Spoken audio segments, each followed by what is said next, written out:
Hi friends, my name is Chaitanya Patke and welcome back to my YouTube channel. In this video, we are going to talk about a special talent which has risen out of nowhere on the world cricket stage, but everyone is talking about him currently, and that name is actually Shamar Joseph. You guessed it absolutely right. The West Indian fast bowler, just 24 years old, lit up the Gabba and took 7 wickets by giving away just 70 in just 71 deliveries, 11.5 overs. He bowled, and that too with a broken toe. As we know, on the previous day, his toe was broken by a toe crushing Yorker from Mitchell Stark, but still, he wasn't even given the clearance to come out and bowl. But everybody predicted the path that this test match was going to be. On the final day, Australia needed 156 runs with 8 wickets in hand. So, all in all, everyone was expecting that West Indies will surrender. They will take 2-3 wickets, but the result is going to be the same as that of the first test match. But Shamar Joseph had different ideas. 11.5 overs, 7 wickets, and one of the most magnificent bowling spells you would ever see bowled by any bowler in Australia. And after Team India, West Indies is the second team that have defeated Australia at the Gabba, and historically it is very tough to defeat the Aussies at their most preferred ground. And in the post-match presentation, the West Indian captain Craig Brathwaite also had some advice for fast bowler Rodney Hawk. Brathwaite showed his muscles that actually Mr. Rodney Hawk was a fast bowler of the West Indies, who a fast bowler of Australia, I beg your pardon. 35 years ago, he used to consistently play Test cricket as well as some ODIs. He had been at the receiving end from the West Indies throughout his career. So he thought it is time to get some retribution back. After the first Test match, he labelled the West Indian side weak and pathetic, and that comment fired up the West Indian squad, as was said by Craig Brathwaite, the West Indian captain, in the post-match presentation. And he showed him the muscles as well. After that, Mr. Rodney Hawk had to take back his word and eat the humble pie. He congratulated the West Indies, but you if the comment actually the whole Rodney Hawk saga actually got some limelight due to the West Indies good performance. If, with all due respect to the West Indies, if the miracle from Shamar Joseph hadn't taken place, Mr. Rodney Hawk didn't use right kind of words, but actually his thinking was very similar to all the fans all over the cricket world and in the Caribbean as well, that nobody expected West Indies to pull off such a great heist, but which they did. So, who is Shamar Joseph, and what are the challenges ahead that Shamar Joseph himself will face, and in retrospect, the West Indian Cricket Board will face? So, first of all, I would like to congratulate all the West Indies fans all over the Caribbean islands. Maybe you are in Windward Island, Guyana, Jamaica, Trinidad and Tobago. You have waited for an eternity for this moment. It was in 1996-97 that, due to the heroic century from Brian Charles Lara, who was actually in the commentary box, Ian Bishop also picked up 5 wickets across 2 innings, a valuable 50 from Carl Hooper as well. All three of them were with different broadcasters covering the same test series, and Mr. Carl Hooper was literally crying. So was Brian Lara, who was hugged very passionately by Adam Gilchrist. So it is a great gesture by Mr. Gilchrist as well, hugging his former adversary. I wouldn't use the word adversary, frenemies is the right word. Despite the fact of him being an Australian, he congratulated West Indies, because that is the moment that can spark the revival, especially in the West Indian test team. So, first of all, we will look at who Shamar Joseph is, and afterwards, we will take a look at the challenges, what actually he faces. He was born in August 1999. He is just 24 years old. 1.5 years ago, he was actually a security guard. He wasn't even sure he will take up professional cricket. He was actually guided in a camp by Mr. Cultry Ambrose, the ICC Cricket Hall of Famer, who played for the West Indies between 88 and 2000. So that's where his stories actually begins. He comes from a village in where only 400 residents stay, and the road to his village is just by water. We have to travel by water. Just excuse me for a second.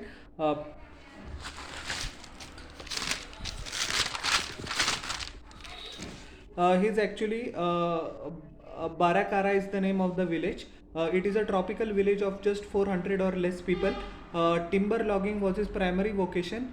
He used to log timber in his childhood to support his family, especially due to poverty. I'm talking about Shamar Joseph. He first took to cricket with tape ball cricket. Many children, that phenomenon is especially seen in Pakistan, not in India that much.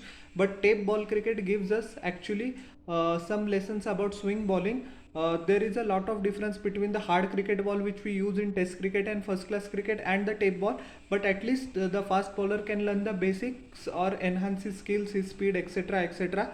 He actually afterwards, after his talent was visible to local coaches, Shamar Joseph moved to Guyana from Barakara after. And in his childhood, one interesting story was told by one of his mentors and coaches who used to coach him. They were so poor that actually they used melted bottles as well as fruits as balls, because they couldn't afford the tape ball as well. The red test ball is very far.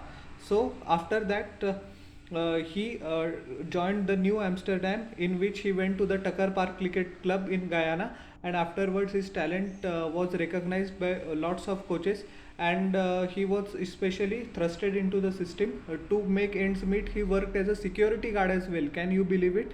And he was bowling as well, but there is not much money in Guyana, as you know that economically the Caribbean islands are not on the same level as some of the emerging Asian economies as well as the countries in Europe and Americas. So yeah, he had to make ends meet, but his talent was pretty much visible, and kudos to his coaches as well right from the start, who recognized that talent. And due to the contribution of coaches as well, West Indies cricket was able to see such a bright moment in the darkest days. As you know, that some sort of hope was remaining for West Indies in the T20 format. They unfortunately couldn't qualify for the 2022 T20 World Cup as well, the main stages. They missed out on 2023 ODI World Cup as well. Netherlands qualified, but West Indies didn't. So that is a very very big blow, and it was becoming very hard to get some good news out of the West Indian cricket team, which Shamar Joseph actually did. Due to his magnificent exploits in the Gabba Test match, first of all we will analyze his grit and determination in the Gabba Test. After getting that toe crushing Yorker, his toe was broken, but it wasn't fractured. He himself said at the interview that he himself didn't know that he is going to come out and bowl, but he decided that he won't participate from in the test match sitting on the sidelines. So he just raring to go, and his average speed was actually above 145 clicks per hour. In the 71 deliveries his ball, all the dismissals if you analyze, Cameron Green clean bowled, Travis Head clean bowled, Alex Carey clean bowled, all of a good length and above 145 kilometers per hour. The swinging pink ball which makes it very difficult for the batsman. And kudos to Shamar Joseph as well. He played with pain. I couldn't imagine what kind of excruciating pain that was, running in at 145 kilometers per hour plus for 71 balls straight. But in this sort of a scenario, if you see this historic test win in front of you, there is no pain. You can just ride it out on adrenaline, and he did exactly that. After he clean bowled Josh Hazelwood, rapturous celebration occurred, and why not? Well deserved. But what next for Shamar Joseph? That is the question. He said at the press conference that he will always prioritize Test cricket over franchise cricket, which evoked a very big smile from the legendary ICC Hall of Famer, Mr. Brian Chance Lara, who was in that press conference as well. He was pretty impressed. But the challenges begin now. Because the level at which the T20 franchises operate is very different level altogether.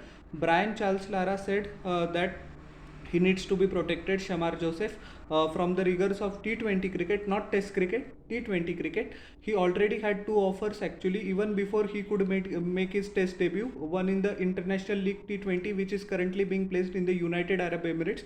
He's going to miss that naturally because of an injury. Peshawar Zalmi, the franchise in the Pakistan Super League, has already signed him. So the clouds are hovering, and that is the current issue. That is the elephant in the room in which West Indies cricket is currently grappling. Many a talent emerged, many promising batsmen and fast bowlers emerged, but over a period of time, after playing 1.5, 2 years for the West Indies, they are lured away by lucrative contracts and become freelancers and play T20 cricket all around the world. Now, Can we blame the players? In my humble opinion, absolutely not. Everyone has the right to earn money. Everyone has the right to earn more money and look after their family. I am not going to provide them money that okay, you play for the West Indies, whatever compensation or whatever excess amount of money you are losing out due to playing test cricket, I will compensate out of my pocket. Can I say that? Absolutely not. Can you people say that? Absolutely not. So we don't have the right to judge people if they do something for their stomach or do something for their family or their family's better future. But what about West Indies cricket? West Indies cricket or test team is the only platform that they currently use to seal lucrative T20 deals. That is a very interesting proposition. So one might also argue that you are not supporting West. I beg your pardon. One might also argue that you are not supporting West Indies cricket, right? You are just using them and you are moving on due to for playing lucrative T20 league, so that is not a good option.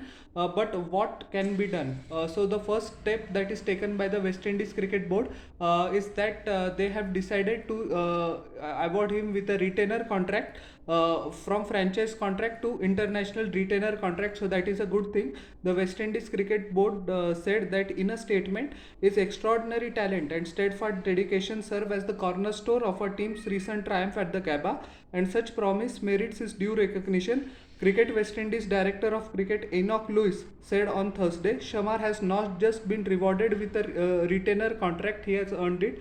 Absolutely.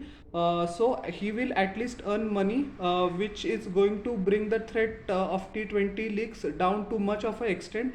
But till how long? What if an IPL franchise throws up lots of amount of money and bowling just 4 overs, so he doesn't have to go through the rigors of test cricket? Will Shamar Joseph be tempted to choose IPL franchise over the West Indies test team or the ODI team? Yes, that has happened with pretty much in the past. So that is the current challenge. Shamar Joseph has said that he loves test cricket and he would prioritize test cricket over T20 league. So we have to appreciate his clarity and dedication to the maroon shirt as well. But my question is, does test cricket love Shamar Joseph as much as Shamar Joseph loves test cricket? Because unfortunately, Jason Holder actually said last year, West Indies only makes money when Team India or England visits the Caribbean. I'm talking about test cricket, mind you. Whenever teams such as even Australia and Pakistan visit, they even out. They don't make a profit. They don't make a loss. But what when West Indies? What when South Africa tours the West Indies? What when for Test cricket? What when New Zealand tours? What when Zimbabwe tours? What when Sri Lanka tours? West Indies cricket board is actually bleeding money because nobody has interest in Test cricket. The stadiums are almost empty, and the broadcasters aren't interested as well. They are interested in the white ball format, especially the T20. The interest among the ODI game in the Caribbean is also dwindling, and the fact that West Indies didn't qualify for the 2023 50 over Cricket World Cup in India exaggerated that crisis. But anyways, so that are the challenges. If someone is not making money, first of all, when India doesn't tour and England doesn't tour, West Indies cricket board's coffers are almost empty, and that has been an historic problem. Whenever West Indies was actually a world dominating side between 1975 and 1995, therein also the players used to clash frequently with the West Indies cricket board because they think that their talent wasn't given much appreciation in terms of money. So they migrated to World Series cricket. Currently, generation players migrated to IPL or became freelance cricketer. So money problem has always been there with the West Indies cricket board. Is it not? It is not as if the West Indian cricket board doesn't want to play the players much, because the problem is West Indies cricket board himself makes very less money, or they lose money when they host test cricket. So what in the hell they will do?